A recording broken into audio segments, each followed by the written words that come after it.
Ndị Igbo ekene m unu. Abụ m onye nke gị Ugochukwu Ikoku Benjamin, onye na-agbasa ozi maka asụsụ na omenala Igbo na ejimara Igbo. Tata ihe a na-afịọ omenala ọ bụ okwu ka anyị bụ n'ọnụ nke na-abịaghị n'olu Igbo telivishọn. Abịa na omenala Igbo, ihe a na-akpọ omenala bụ ndị oyibo kpọrọ ya the people's way of life, mana n'onu anyị bụ ndị Igbo a kpọrọ ya ka ndị si ebi, ka ha si eme ife. O bidoro na asụsụ ndị ya bụ nke mbụ n'ihe gbasara omenala. Nke abụọ bụ ejiji ndị na-eji. Nke abụọ bụ ejiji gasị ya. Nke atọ abụrụ ụdị nri ife na-eri, erimeri maọbụ aṅụmaṅụ ife ha na-aṅụ, detu anyị na-aṅụ nkwụ elu na ngwọ na-eri abacha na-abụ ya. Nke anọ bụ ekpemekpe. Na nke anọ bụ ekpemekpe n'ala Igbo enwere ndị na-eje ụka, ndị na-efe arụsị, ndị na-akụ isi n'ala ya bụ alakụba, na ndị na-enweghị nke ha kwere. Nke ise, ụdị egwu ndị na-agba, ya bụ ihe na-ekwu egwu ya maka agbụrụ, ụdị egwu ndị na-agba. Nke isii bụ etu ha si anụ nwaanyị, dịka ime ego nwaanyị wee dịrị gaba. Nke asaa bụ etu ha si azụlite nwa, dịka etu anyị na-agba odibo, edu anyị ụlọ, setụrụ anyị na bido nke anyị. Nke asatọ bụ etu ha si eni ozu, dịka etu anyị si akwa ozu, na ozu saa ozu ghara wee nie abalị onye ya ya akwa ya na ihe ndị ọzọ. Nke itoolu bụ ịmụ nwa, etu ndị si amụ nwa, dịka anyị nwa na-eme ọmụgwọ, ekupụta nwa n'ụlọ ụka, mee ife ndị a, bee ugwu wee dịrị gaba. Nke iri, ikwu ekene, etu ndị si ekwu ekene. Onwe ka ndị Igbo si ekwu, onwe ka Hausa si ekwu, onwe ka Yoruba si ekwu. Nke iri na otu bụ echichi, ya bụ itozu ogo mmadụ, itozu ogo, echie gị echichi. Ọ bụghị egbughị ichie ọzọ maọbụ chie igwe maọbụ chie nze wee dịrịzịa gaba. Ọka nkụ echichi anyị na-echi ụmụ nwaanyị nwere kefa ma iru mgbede ha na ife niile, ma eruru ute ha wee dịrị gaba. Nke iri na abụọ bụ ịta mmadụ ahụhụ ma o mee ihe ọjọọ. O nwere ka agbụrụ ọbụla si ata ahụhụ.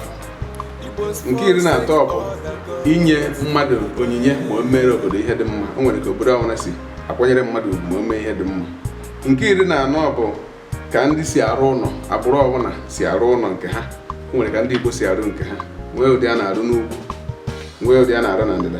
Nke iri na ise bụ mmemme ha, oriri ha, dịka egwu ọnwa maọbụ oriri ndị iri ji ha wee dịrịba, mmemme eriri ọnwa asatọ wee dịrịgaba.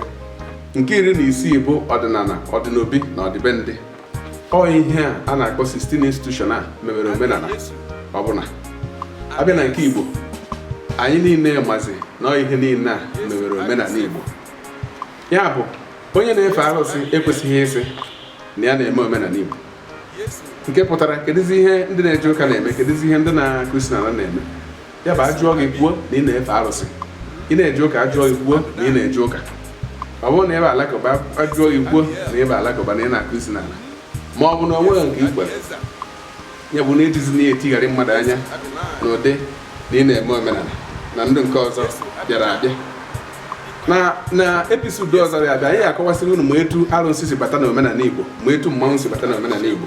Ife ndị a niile ịchọkwa ego akwụkwọ anyị ịfụ ya, the true origin of Igbo ha ka ọ chọ ịfụ etu ihe niile a si wee bido, ma etu igwe si bido n'ala Igbo, ma nze na ọzọ n'owu, ife ndị anyị na-eme, etu o si wee bido na etu o si wee bata. Ife ndị a niile a doro anya, ya bụ ka anyị ghara ị na-akọ ejide asụsụ Igbo gbuo ya jaja na ụdị a na-eme omenala Igbo. Ndị nke ọzọ anaghị eme omenala Igbo, sọ gị na-eme omenala Igbo. Ụfọdụ ụgwọ na-asụ asụsụ sị na ndị na-agọ mmụọ, ka gasị na o nwere ndị na-agọ mmụọ iche, ebe anyị ncha niile bụ mmadụ na-agọ mmụọ. O nwere onye na-agọ mmụọ iche. Ọ bụghị na onye a na-efe arụsị, ma ọ na onye a na-eje ụka, ma ọ na ọ na-akụ isi n'ala, ma ọ na onweghị nke o kwere. Anyị ncha na-agọ mmụọ. Chukwu bụ gịnị? Chukwu bụ mmụọ. Ya bụ na anyị niile na-agọ mmụọ. Ịsịsa na onye a na-agọ mmụọ, e nwere ọtụtụ ihe anyị adịghị ekwutesị, anyị ga-akọwasị ma anyị bịa na another episodes. Ọ bụrụ na o nwere ajụjụ ife ndị anyị kọwara kịta, gbasaa gị anya, gbaa anyị na WhatsApp ndị a. Ọ bụrụ na ihe anyị na-eme dị mma, kwado ya, zisa ozi ya, share ya ndị ọzọ ndị dị na kọntaktị gị, ka anyị niile wee jiri ofu obi ghọta ife Igbo na-ekwu na ife Igbo na-eme. ekenekwa m unu ọzọ. Abụ m onye nke Okwuluọra Ugochukwu Ikoku Benjamin, onye mgbasa ozi asụsụ na omenala Igbo, onye isi ụlọ ọrụ Bijek Movies International, ndị ahụ eji ihe gbasara omenala Igbo na eji mara Igbo wee mara, ndị ahụ dutegoro ndị Igbo ọtụtụ ugwu na ọtụtụ ihe nrite dị iche iche. Ekene m unu. Igbo ga-adị.